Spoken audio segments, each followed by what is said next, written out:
அருந்தமிழ் நேயர்களுக்கு வணக்கம். இன்னைக்கு நம்ம பார்க்க போறது நிமல் ராகவன். அவரை பத்தி எல்லாருக்குமே தெரிஞ்சிருக்கும். லேக் மேன் ஆஃப் இந்தியா என்று வர்ணிக்கப்படுற நம்ம தமிழ்நாட்டின் ஒரு கடைக்கோடி கிராமத்துல, தஞ்சாவூர் மாவட்டத்தில் இருக்கிற கடைக்கோடி கிராமத்திலிருந்து வந்திருக்கக்கூடிய நிமல் ராகவன். தொடர்ச்சியாக இவரோட பேர் தமிழ்நாட்டுக்குள்ள அடிபட்டுக்கிட்டே இருக்கு. அவரும் மிகப்பெரிய அளவில் பேசக்கூடிய ஆளா மாறிக்கிட்டே இருக்காரு.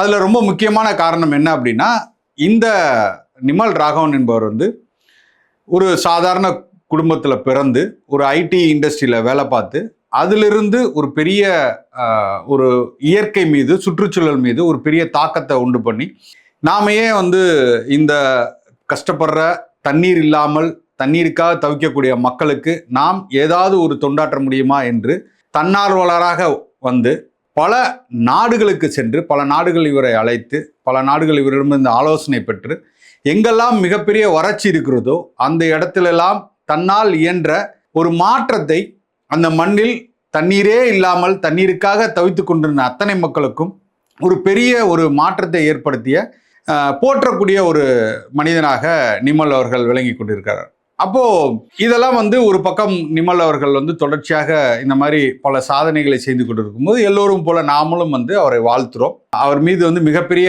அன்பும் மரியாதையும் இருக்கிறது. அது நீட்சியாகத்தான் அவர் தமிழ்நாட்டின் உள்ள எல்லா வளங்களையும், எல்லா சுற்றுச்சூழல் சார்ந்த விஷயங்களையும் இந்த ஆளும் தமிழ்நாடு அரசு அவரை தன்னுடைய பிராண்ட் அம்பாசிடராக இந்த நீர்வளத்தை இருக்கக்கூடிய ஆறுகள், ஏரிகள் எல்லாத்துலேயும் தன்னால் இயன்ற உதவிகளை நீங்கள் செய்யுங்க அப்படின்னு அவர் கூட ஒரு புரிந்துணர்வு ஒப்பந்தம் வைத்துக்கொண்டு தொடர்ச்சியாக அவரை பயன்படுத்தி கொண்டு இருக்கிறாங்க. எல்லாரும் போல எங்களுக்கும் பெரிய ஒரு மகிழ்ச்சி இருந்தது. பரவாயில்லையே, அரசு ஒரு சரியான ஆளை நியமிச்சிருக்காங்க. எப்படி தேர்தல் முடிந்தவுடன் எல்லாத்துக்கும் எல்லா துறைகளுக்கும், எல்லா அமைப்புகளை சார்ந்த எல்லாத்துலேயும் வல்லுநர்களாக இருந்த எல்லாத்தையும் சேர்த்து ஒரு குழு அமைச்சாங்க. அப்போவும் எங்களுக்கு ஒரு பெரிய ஆச்சரியம். பரவாயில்லையே, ஒரு நல்ல வல்லுநர்கள்லாம் சேர்ந்து ஒரு குழு அமைக்கிறாங்களே போகிற, நாங்களும் ஃபயர் விட்டு அப்படியே பரவாயில்ல திருந்திட்டாரா, யார் நாதஸ் திருந்திட்டாரா அப்படிங்கிற மாதிரியெல்லாம் நினச்சோம். ஆனால் அந்த குழு எப்படி கொஞ்ச நாள்லேயே காற்றோடு காற்றாக கரைந்து போனதோ, எந்த ஒரு அறிகுறியும் தெரியாமல் போனதோ, அதே போல தான் இப்படி இருக்கும் அப்படிங்கிறதுல ஒரு மனசுக்குள்ளே இருந்தது. ஆனால் நம்ம பையன் நிமல் சரி, ஓகே, சரியானதாக எடுத்து செய்வார் அப்படின்ட்டு நிறைய ஏரிகள், குளங்கள், குட்டைகள், கம்மாக்கள் எல்லாமே தூர்வாரப்படாமல் ரொம்ப பழுதடைந்த நிலையில், இல்லை ஆக்கிரமிக்கப்பட்டு குவாரிகளாக மாற்றப்பட்டு இந்த மாதிரி ஒரு சிதலமடைந்த நிலையில தான் தமிழ்நாட்டின் இயற்கை வளங்கள் இருந்தது.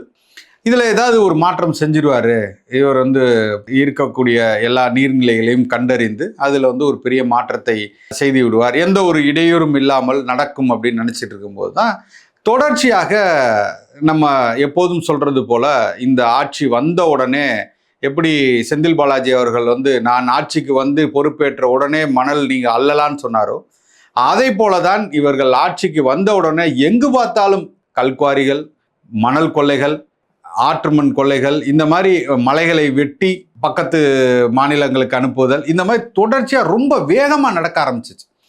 இந்த மாதிரி விஷயங்கள் வேகமாக நடக்க ஆரம்பிக்கும் போது அதை எதிர்த்து பல சமூக ஆழ்வர்கள் குரல் கொடுக்க ஆரம்பித்தாங்க.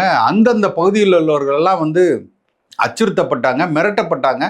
அதிகாரிகள், அந்த அதிகாரிகள் முதற்கொண்டு மிரட்டப்பட்டாங்க. பல பேர் கொலை செய்யப்பட்டார்கள். லாரி ஏற்றி கொலை செய்ததாக இருக்கட்டும், அலுவலகத்தில் நேரடியாக அருவாளால் வெட்டி கொண்டதாக இருக்கட்டும், இந்த மாதிரி தொடர் கொலைகள் நடந்து கொண்டே இருக்கிறது. அதில் கடைசியாக புதுக்கோட்டையை சேர்ந்த ஒரு சமூக ஆர்வலர்கள் ஜாஃபர் அவர்களும் இறந்தாங்க. இந்த மாதிரி எல்லா இடத்துலையும் இந்த மாதிரி நடந்து கொண்டு இருக்கும்போது ஏதோ அங்கும் ஒன்று இங்குமா துளிரக்கூடிய செய்திகளாக அப்பப்போ நிமல் அவர்கள் தன்னுடைய முகநூல் பக்கத்திலையும் தன்னுடைய சோஷியல் மீடியா பேஜஸ்லையும் ஒரு சந்தோஷமா நீங்கள் மாதிரி பாருங்க, நான் இந்த இடத்துல ஒரு குளத்தை சுத்தம் பண்ணியிருக்கேன், இந்த குளம் இப்படி இருந்தது முன்னாடி, இப்போ இப்படி மாதிரி இருக்கு, இந்த ஏரி ஏற்கனவே பட்டு போயிருந்து ஒன்றும் இல்லாமல் இருந்து பாருங்க, நான் வந்ததுக்கப்புறம் இப்படி பண்ணியிருக்கேன் அப்படிம்பாரு. ஒரு பக்கம் ஒரு மகிழ்ச்சி, சரி ஓகே, ஏதோ ஒன்று பண்ணுறாரு, ஏதோ செய்து கொண்டிருக்கிறார் அப்படின்ட்டு. ஆனால் இதுக்கு பின்னாடி மிகப்பெரிய ஒரு சதி இருக்கிறது. நான் பின்னர் இப்படி ஏரிகள், குளங்கள் எல்லாம் பண்ணியிருக்கும்போது திடீர்னு அவரே பதிவு போடுவார், எனக்கு வந்து சரியாக ஒத்துழைப்பு இல்லை, என்னை வந்து அச்சுறுத்துறாங்க, என்னை நான் போகிற கடத்துலலாம் ஆளும் கட்சியை அச்சுறுத்துது இப்படின்னு அப்பப்போ ஒரு பதிவுகளை போடும்போது எதிரணியில் இருக்கவங்களாம் பயங்கரமாக பூஸ்ட் ஆகி ஃபயர் ஆகி பாருங்கள் இவருக்கே இப்படின்னு நான் முதற்கொண்டு பாருங்கள் சரியாக அவர்களை வேலை நான் பல தொலைக்காட்சிகள் முதற்கொண்டு எல்லாத்துலேயும் போய் இருக்கும்போது நான் பேசியிருக்கேன். இவருக்காக ஆதரவாக நான் நிமலுக்காக பேசியிருக்கேன்.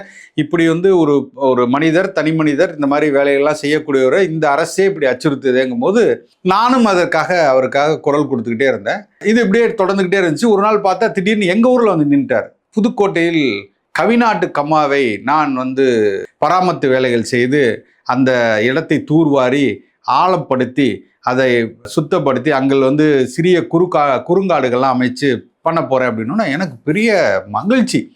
புதுக்கோட்டை ஏன்னா மிகப்பெரிய வறட்சியான மாவட்டம், வறட்சியான தொகுதி, தண்ணீருக்காக இன்னைக்கும் மன்றாடி இருக்காங்க. எங்கள் ஊரில் ஜெயிச்சு வந்த மருத்துவர் என்னோட நண்பர் தான் முத்துராஜெல்லாம் வந்து வாக்குறுதி கொடுத்து வந்ததுலேருந்து இன்னைக்கு வரைக்கும் அதை பற்றி பேசவே இல்லை. பல இடத்துல அவரும் போய் நின்று வந்து மேலே தொட்டியை திறக்கிறேன் பாரு, அங்கே போய் நிற்கிறேன் பாரு, தொட்டி திறந்தேன், இந்த இடத்துல மோட்ரு சரியில்லாமல் இருந்துச்சு, நான் தண்ணி பாருங்கள் தண்ணி இருந்தாலும் ஒருபோதும் இன்று வரை அந்த தொகுதி மக்களுக்கு, அந்த நகரத்தில் இருக்கிற மக்களுக்கு சரியாக குடிநீர் வசதி இன்று வரை செய்து தரப்படவில்லை.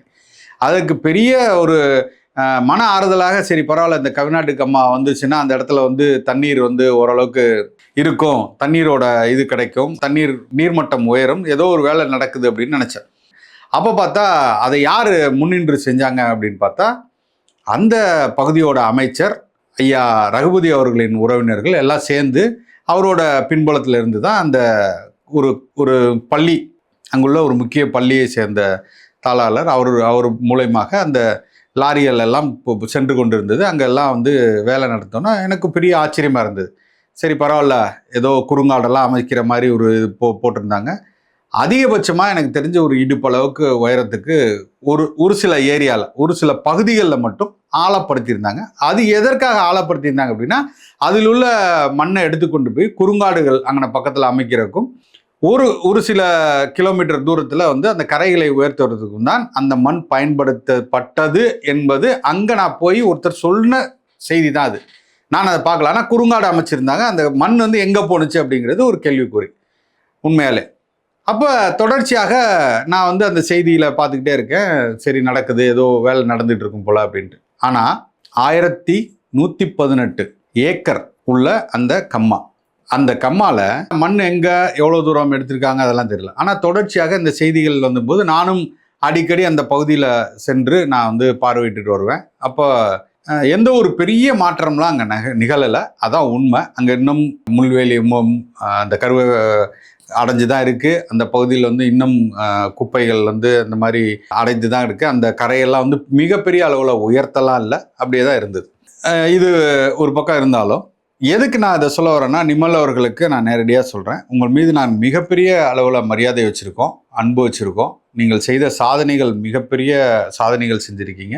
இன்றைக்கும் உங்களை போற்றக்கூடிய, முக்கியமாக சுற்றுச்சூழலை பற்றி பேசக்கூடிய கட்சியாக நாம் தமிழர் கட்சியும் இருக்கிறது. அண்ணன் சீமான் அவர்களாலும் சரி, எல்லோரும் உங்களை வந்து மிகப்பெரிய ஒரு உயரத்தில் வச்சுருக்காங்க, பாராட்டுறாங்க. எனக்கு ஒரே ஒரு சந்தேகம்தான். ஏன்னா நீங்கள் தொடர்ச்சியாக அச்சுறுத்தப்படுறாங்க, இந்த மாதிரி எனக்கு வந்து வேலைகள் நடக்கப்படலன்னு, ஆனால் ஒரு செய்தியாக அது அப்படியே பேசிக்கிட்டு போகிற மாதிரி தான் இருக்குது. எப்போ எங்களுக்கு இது வருதுன்னா, நீங்கள் 1118 ஏக்கர் உள்ள இந்த பரப்பரப்புள்ள நீங்கள் போகக்கூடிய காணொலிகள் எல்லாமே தவறான ஒரு கண்ணோட்டத்தை மக்களிடத்தில் கொண்டு போய் சேருது. ஏன்னா இதெல்லாம் ஏதோ அரசு வந்து செய்து கொடுத்த மாதிரியும், ஒட்டுமொத்தமாக அந்த பணிகள் எல்லாம் முடிந்து விட்டது போலையும், அதனால் தண்ணீர் இவ்வளவு தேங்கி இருக்க மாதிரியும் அந்த கவிநாட்டு கம்மால ஒரு தோற்றத்தை உருவாக்குற மாதிரி நீங்கள் காணொலியை போட்டிருக்கீங்க. நான் இன்னைக்கு பார்த்தேன். அது முற்றிலும் தவறான விஷயம். நீங்கள் வந்து கட்சிக்கு பின்னாடி இருந்து வேலை செய்கிற மாதிரி, ஏன்னால் அந்த பணிகள் முற்றிலுமாக நிறைவு பெறவில்லை. அதன் பணிகள் உறுதியாக நான் சொல்லுவேன் 20% 30% கூட முடியலன்னு தான். நீங்கள் என்னோட வாதம் வைத்து நீங்கள் அதுக்கான தரவுகள் கொடுத்தீங்கன்னா கூட ரொம்ப சரியா இருக்கும். இல்லை நான் வந்து நீங்கள் சொல்றது தவறு, நாங்கள் எல்லா பணிகளையும் முடித்து விட்டோம், நாங்கள் பணிகள் செய்ததுக்கு அப்புறம் தான் இத்தனை சென்டிமீட்டர் அளவு தண்ணீர் இங்கு தேக்கப்படுகிறது, இதனால்தான் மழை பெய்தவுடனும் தண்ணீர் இங்கு அளவுக்கு அதிகமாக தேங்கி நிற்கிறது, எங்கள் வேலைப்பாடு நாள்தான் இவ்வளவு தூரம் இந்த மழை நீர் வந்து சேமிக்கப்படுகிறது என்பதை நீங்கள் ஆதாரத்துடன் சொல்லுங்கள் என்றால் உண்மையிலே நான் வந்து பாராட்டுகிறேன், மகிழ்ச்சி அடைகிறேன். ஆனால் அப்படி ஒரு நிகழ்வு அங்கே நடந்த மாதிரி இல்லை. ஒரு பெரிய மழை பெஞ்சிருக்கு, அதனால் தண்ணி நிற்குது. ஆனாலுமே இந்த தண்ணீர் எப்போதும் நான் முன்பு பார்த்த மாதிரி தான் இருக்குது, அந்த அளவு தான் இருக்குது. கம்மா முழுதுமே இன்னும் அங்கங்கு இந்த கருவேல மரங்கள் எல்லாமே ஒட்டுமொத்தமாக அந்த பகுதியெல்லாம் நிரம்பி இருக்கு. நீங்க காட்டின காணொலியே அதுக்கு சான்று. இதனால் என்ன பலன் அப்படிங்கிறது தெரியணும். ஏன் நான் இதை உங்கள்கிட்ட நான் இதை முக்கியமா நான் பேச வர்றேன்னா, இதே போல திமுக அரசு தொடர்ச்சியாக எல்லா இடத்திலும் இருக்கக்கூடிய ஆளுமைகளை தன்வயப்படுத்துறதுக்காக தான் அவர்கள் பின்னாடி நின்று எல்லா வேலையும் செய்கிற போது இது பண்ணுவாங்க. இது எப்போலேருந்து நாங்கள் பார்த்தோம்னா, ஜல்லிக்கட்டு தொடங்கி அது மிகப்பெரிய மக்கள் போராட்டமாக நடக்கும்போது அங்கு எல்லா விதத்திலையும் ஊடுருவ வந்ததில் கார்த்திகேய சிவசேனாதிபதினு ஒருத்தர், அவரை நேரடியாக அந்த போராட்டத்துக்கு சம்பந்தமில்லாமல் ஒருத்தரை கொண்டு அங்கே ஒரு பொது ஆள் மாதிரி கொண்டு திரிச்சது திமுக. அப்போ மக்கள் எல்லாம் என்ன பண்ணாங்கன்னா, ஒட்டுமொத்தமாக எல்லாரும் தன்னெழுச்சியாக நடந்த இடத்துலையும் தன்வயப்படுத்துறதுக்காக அவர் முன்னாடி நிற்பார். முன்னாடி நின்று தான் அந்த போராட்டத்தை ஒருங்கிணைத்தது போல ஒரு தோற்றத்தை காண்பிருக்க, அவராக இருக்கட்டும், இல்லை நடிகர் லாரன்ஸாக இருக்கட்டும், ஆர்ஜே பாலாஜியாக இருக்கட்டும், இந்த மாதிரி ஆட்களை உள்ள நம்பிச்சிட்டே இருந்தாங்க. அதில் பாஜக சேர்ந்தவங்களையும் உள்ள கொண்டு வந்தாங்க. அதே மாதிரி ஜல்லிக்கட்டு கட்சி இன்னைக்கு வச்சிருக்காங்க. இவங்க எல்லாம் பார்த்தீங்கன்னா இன்னைக்கு பாஜகவுக்கு பின்னாடி நிற்பாங்க. ஆனால் தொடர்ச்சியாக இந்த மாதிரி கட்சிகள் தன் போராட்டத்தை நசுக்குவதற்காக இல்லை போராட்டத்தை தன்வயப்படுத்துவதற்காக இந்த மாதிரி ஆட்களை உள்ளது. நீங்கள் எங்கே போய் கார்த்திக் சிவசேனா நின்னார் அப்படின்னா திமுகவில் நிற்கிறார். இன்னைக்கு சுற்றுச்சூழல் அணின்னு சொல்லி ஒரு அணிக்கு அவரை பொறுப்பாளராக போட்டிருக்காங்க. எந்த ஒரு வேலையும் செய்யலை. அவர் தனக்கான ஒரு நிறுவனத்தை வைத்துக்கொண்டு, காங்கேயம் காளைகளை வைத்துக்கொண்டு, அதில் வரக்கூடிய காங்கேயம் காளையிலிருந்து இருக்கக்கூடிய அந்த விந்தணுக்களை எடுத்து அது மிகப்பெரிய ஒரு நிறுவனமாக்கப்பட்டு அதில் பெரிய பொருளாதாரம் ஈட்டுக் கொண்டிருக்கிறார். இந்த வேலை தான் அவர் செய்கிறார். இதுவரை ஒருபோதும் அவர் இந்த மண்ணிற்காக, இந்த மண்ணின் வளத்துக்காக தண்ணீரை சேமிப்பது பற்றியோ, சுற்றுச்சூழல் பாதிப்படைவது பற்றியோ, வளங்கள் கொள்ளை போவது பற்றியோ ஒரு நாள் கூட பேசினே கிடையாது. ஒரு காணொலி கிடையாது, ஒரு நாள் பேசினே கிடையாது, ஒரு எதிர்ப்பு குரல் கொடுத்தது கிடையாது. அதே போல தான் நம்ம சுந்தரராஜன், அவர் பூ உலகின் நண்பர்கள் சுந்தரராஜன், அவரெல்லாம் என்ன பண்ணுவாங்கன்னா, எதிர்கட்சியாக இருக்கும்போது, திமுக எதிர்கட்சி மிகப்பெரிய அளவில் எல்லா விவாதங்களை கலந்துக்குவாங்க, பேசுவாங்க, அதை பற்றி போராட்டம் நடத்துவாங்க, எதிர்ப்பு குரல் நடத்துவாங்க. இன்னைக்கு எங்கு பார்த்தாலும் வளங்கள் சூறையாடப்படுது. இன்னைக்கு சுற்றுச்சூழல் முற்றிலும் மாசு அடைஞ்சிருக்கு.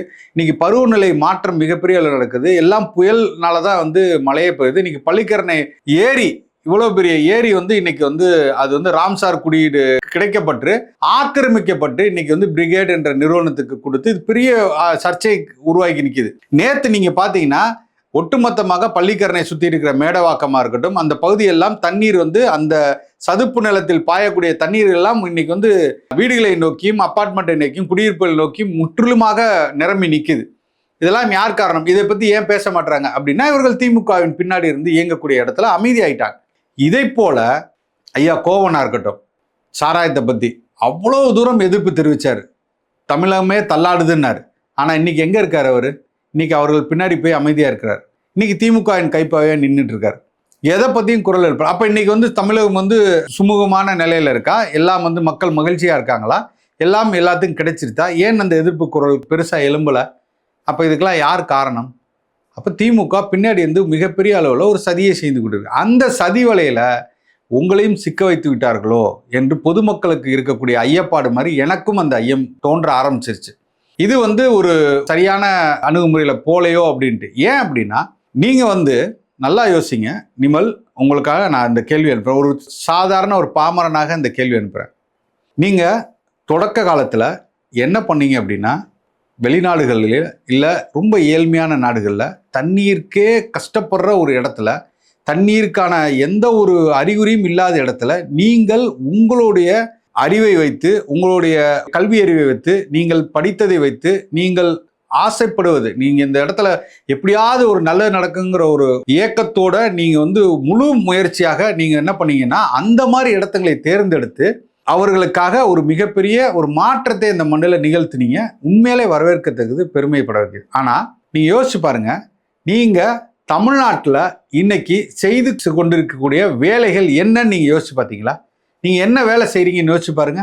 நீங்கள் வெறுமன ஏற்கனவே இருந்த ஏரி, ஏற்கனவே இருந்த குளங்கள், ஏற்கனவே இருக்கக்கூடிய கண்மாய்கள் எல்லாம் ஆக்கிரமிக்கப்பட்டும் எல்லாம் முற்றிலுமாக பராமரிப்பு இல்லாமல் மறைக்கப்பட்டும் என்ன சொல்றது, அது எல்லாம் வந்து காடுகளாகவும் முட்காடுகளாகவும் இருக்கக்கூடிய அந்த இடத்துல ஒரு சில இடங்களை நீங்கள் என்ன பண்றீங்க, ஏற்கனவே அது குவாரி, ஏற்கனவே அது வந்து கம்மா தான், ஏற்கனவே அது குளம் தான், ஏற்கனவே அது குட்டை தான், ஏற்கனவே வந்து அது எல்லாம் ஏற்கனவே நீர்நிலையாக இருந்த பகுதிகளை எல்லாம் போய் சுத்தம் செய்கிற வேலையை செஞ்சிட்டு இருக்கீங்க.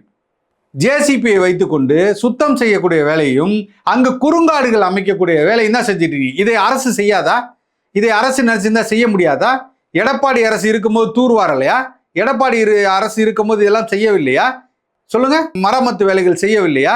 அப்ப உங்களை வைத்துக்கொண்டு இந்த அரசு என்ன வேலை செய்து கொண்டிருக்கிறேன்னு நீங்கள் உற்று கவனிங்க. நீங்கள் செய்த வேலை என்ன, முன்பு நீங்கள் செய்த சாதனைகள் என்ன, நீங்கள் இன்னைக்கு போட்டுக்கொண்டு இருக்க படங்கள், இன்னைக்கு போட்டுக்கொண்டு சாதனைகள் என்னன்னு யோசிச்சு பாருங்க.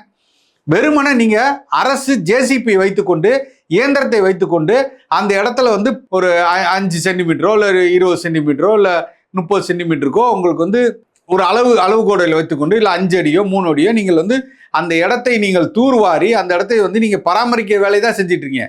இந்த வேலைக்கு நிமல் எதுக்கு? இந்த வேலை செய்வதற்கு நிமல் ராகவன் எதற்கு? நீங்க எனக்கு பதில் சொல்லுங்க. எல்லா இடத்துலையும் போய் தூர்வாடுறதுக்கும் அந்த ஏற்கனவே இருந்த குளங்களை சுத்தம் செய்வதற்கும் அங்கு உள்ள உள்ளாட்சி அமைப்புகள் என்ன பண்ணுது? தூங்கிக்கிட்டு இருக்கா? இந்த கேள்வியே உங்களுக்கு மனசுல எழும்பல? அந்த உள்ளாட்சி அமைப்புகளுக்கு செய்ய வேண்டிய வேலை தானே. அந்த குளங்கள் எல்லாம் பராமரிப்பு இல்லாமல் போனதுக்கு யார் காரணம்? ஏற்கனவே நீர்நிலை இருந்தெல்லாம் யார் காரணம்? ஆக்கிரமித்தது யாரு? அப்ப இதெல்லாம் வந்து கேள்வி மக்கள் மனதை எழுதா இல்லையா? தொடர்ச்சியாக இந்த மாதிரி விஷயங்களுக்கு உங்களை பயன்படுத்தி நீங்கள் பகடைக்காகவும் நீங்கள் பலிகடாகவும் ஆகாதீங்கள் என்பதுதான் இந்த காணொலி மூலம் நான் உங்களுக்கு சொல்ல விரும்புறேன். நீங்கள் செய்ய வேண்டியது நிறைய இருக்கு.